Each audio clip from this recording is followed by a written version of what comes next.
It's time for On Point with Julian Phillips. Well, in less than 2 weeks out to the inauguration of President-elect Joe Biden, we're still dealing with the after effects of the election. I call it the aftershock, and that person, of course, is Donald J. Trump. So what's going on right now? Well, we've had the election. He's still contesting the election.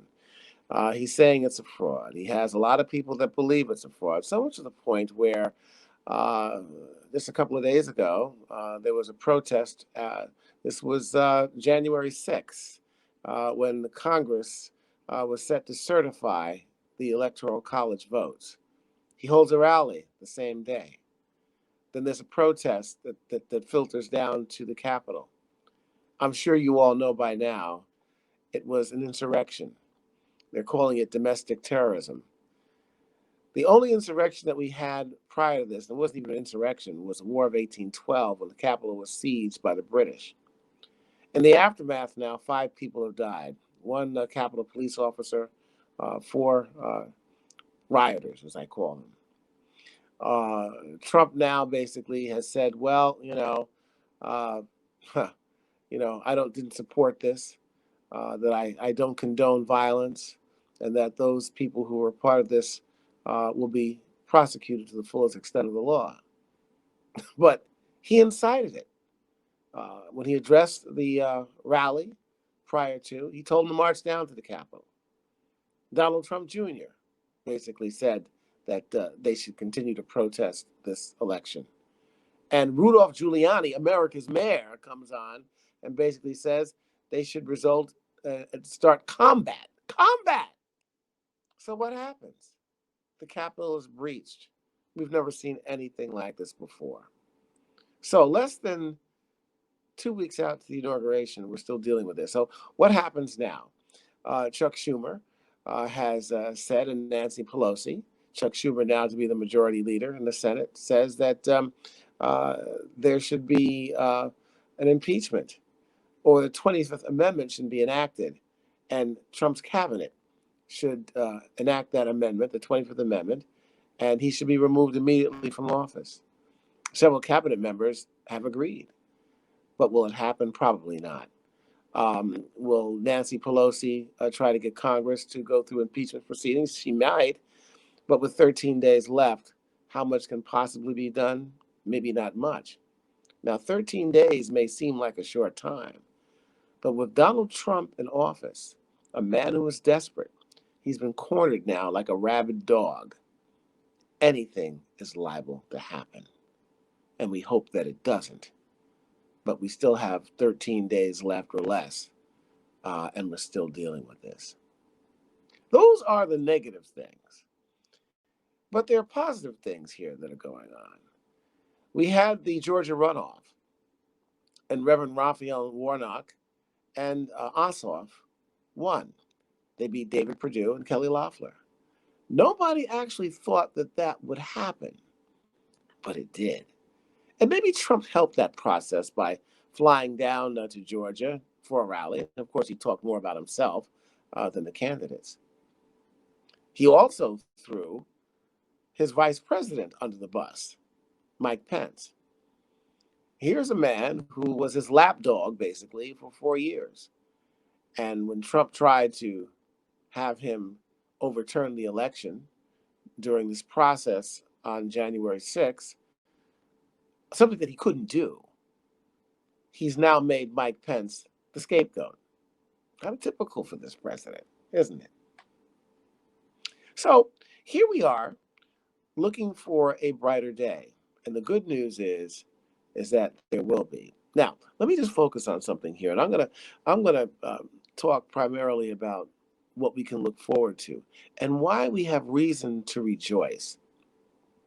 I'm going to get a little spiritual on you today, and I'm going to look at this from a different perspective, a theological or a spiritual perspective. I had a prayer meeting, my church. This was this past Wednesday, and my pastor's a great man. He was asking the participants in this prayer meeting what their thoughts were about all the latest things going on with the government and this insurrection, these rioters ransacking the Capitol. And most people These are Christians. They were saying, well, we're afraid, we're angry, perhaps hopelessness, those kinds of things, wondering what's going to happen. Now, I'm thinking differently on this. I'm thinking differently from this perspective, especially if you're a Christian. You should have the discernment to look at the bigger picture here. What is the bigger picture? God is at work. In the midst of Trump continuing to say it's a fraud, God is at work. How is he at work? Look at the symbolism of what has happened in Georgia. Georgia, a state dripping with racism and prejudice, voter suppression, slavery, all those things. And now, what have we seen? A black man, the first black man, the first person of color elected to the U.S. Senate from the state of Georgia, and a young Jewish man. Now think back to the Civil Rights era in the state of Mississippi. The three names, Cheney, Goodman, and Schwerner. Two Jews and a black man murdered down there. The Freedom Riders. Now, fast forward to 2021, a black man and a Jew being elevated to the halls of Congress. Don't you see what God is doing here? Merrick Garland, who should have been a Supreme Court justice under Barack Obama, he was denied that by the Republicans and Mitch McConnell. And now he's been nominated by Joe Biden to be Attorney General. We have a cabinet that's perhaps the most diverse ever. We have people that are voting in huge numbers, a resurgence of the black vote, the black movement in the South through the church, through fraternal organizations, social organizations, black organizations, galvanizing the black vote. And what have they done? They have elevated two people to the halls of Congress and the Senate. Unbelievable. God is at work. So while God is at work, who's trying to work against him? Of course, Satan. So you see all this upheaval. And why the continuation of election fraud, even in the face of overwhelming evidence, is simply this. The country's changing, folks. It's the browning of America. People of color are becoming more prominent in every aspect of our lives. And there are folks who have had power for all these years, 250 years of our existence, that don't want to give it up. So what do? Challenge this election. Have elections been challenged before? Yes, but not like this. Okay, not like this. You think about this. Every single state that the Republicans have challenged have been states and in areas where there's been a huge black vote. Every one. You think that's a surprise or no? Every single state. But what has happened? God is at work. Over 60 lawsuits have been presented, and every last one of them has been thrown out. And guess by who? The courts, where you have a predominance of who? Republican judges.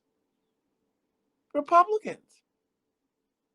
In the state of Georgia, the governor and the Secretary of State, he in charge of the election, and his folks, have shot down Trump. These are Trump loyalists. They wanted Trump to win, but they said, we're not going to subvert the law for a president because the president is wrong. So even they have said there's no election fraud. His own head of the Department of Homeland Security said there was no election fraud. His Attorney General, Bill Barr, said there's no election fraud. But yet and still, Trump is decrying this. Well, he has his own reasons too, because once he steps out of 1600 Pennsylvania Avenue, he's going to face lawsuits. both civil and criminal. He's fighting for his life. But what about all these other people who, despite all of this evidence, still believe this? Why? You had on Fox News right during the course of this insurrection, and they were saying, well, these folks want to be heard. Their voices haven't been heard. Well, wait a minute. How do you figure out this insanity? Their voices were heard by 60 lawsuits presented in the courts of law. Their argument was presented in the courts of law, all the way up to the Supreme Court. They were heard. What do you mean their voices have not been heard? The Secretary of State of Georgia, in that runoff, we're going to talk about that in a second here, where both Democrats won, said there was no fraud. These are Trump people. These are Trump people. His own head of the Department of Homeland Security dealing with cyber intelligence, cyber terrorism, said there was no fraud. Trump got rid of him. He resigned. The Supreme Court, loaded with conservatives, 3 judges on there that were nominated and put in by Trump, threw this out. And still that's not enough. And then on the conservative TV, you heard this. I heard this on Fox News saying, well, these people are not being heard. What do you mean they're not being heard? They were heard through 60 lawsuits. They were heard at our courts of law. They were heard loud and clear. But that's not enough for them. And we know what this is all about. It's about race. That's the bad stuff. But here's the good stuff. And I'm going to come from a theological perspective on this, and we'll close this out. At a prayer meeting earlier this week, and the folks on the prayer meeting, these are Christians up there. Oh, well, we're fearful, and we're scared, and I say, wait a minute. Don't you folks see the bigger picture here? You're wondering why all this upheaval is going on? It's because God is at work. Look what happened in Georgia. A black man and a Jew elevated to the halls of Congress. The first black man ever becoming senator. Let's backtrack in the 60s. Cheney, Goodman, and Schwerner. A black man and 2 Jews murdered, Freedom Riders, because of segregation, racism, prejudice, voter suppression, the right to vote. Fast forward now to 2021, a black and a young Jew. Don't you see the symbolism here? Merrick Garland, who was denied a Supreme Court seat, unrighteously so, by Mitch McConnell and the Republicans, is now Biden's nominee for Attorney General. You have a very diverse cabinet, perhaps the most diverse ever in the history of this country. And you wonder why folks who don't want to see this are rebelling? God is at work. Steve Harvey said this in a broadcast recently on the Steve Harvey Morning Show. We need to keep our focus off of those folks who want to go back to 1776. Let them have. That's not our fight. I mean, he said it brilliantly. Our fight is to continue to focus on the vote and voting in good blocks, strong. That's where our focus is. Don't worry about those folks. They'll take care of themselves wanting to go back to 1776 and 1865 and plantation days and pickaninnies and all other kind of stuff.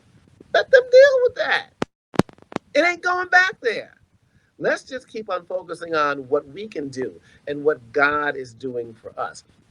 And not just black people. This is not just a black thing. These are people of all colors, of well-being and well-meaning. That's where our focus should be. As we move towards the inauguration, let's keep our eyes on the prize and not be fearful. Yes, the enemy is going to try to do everything he can to subvert. But you got to understand, we've already got the victory. 2021 is going to be a good year to see change. We're going to deal with this pandemic. Joe Biden has promised to get these vaccines out in full force, no delays. We're going to see a healing here. We're going to see things done. The Democrats are going to get these $2,000 checks out to the population.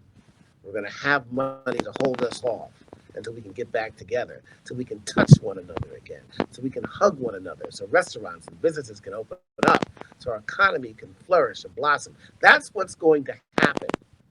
Don't worry about Trump. Don't worry about the Trumpaholics. There was one, I think, Chris Cuomo on CNN said, the Trumplicans. Don't worry about that. That'll take care of itself. Let's focus on what we can do, keep our eyes on the prize, keep voting, keep moving forward. Don't look back, as like in the Bible, Sodom and Gomorrah. You look back, you turn into a pillar of salt. We don't want that. We've got a future ahead of us. Let's keep focused on that. 2021 is going to be bumpy for a while, but this is going to turn out to be a good year. I haven't been wrong yet, folks. You can rely on this.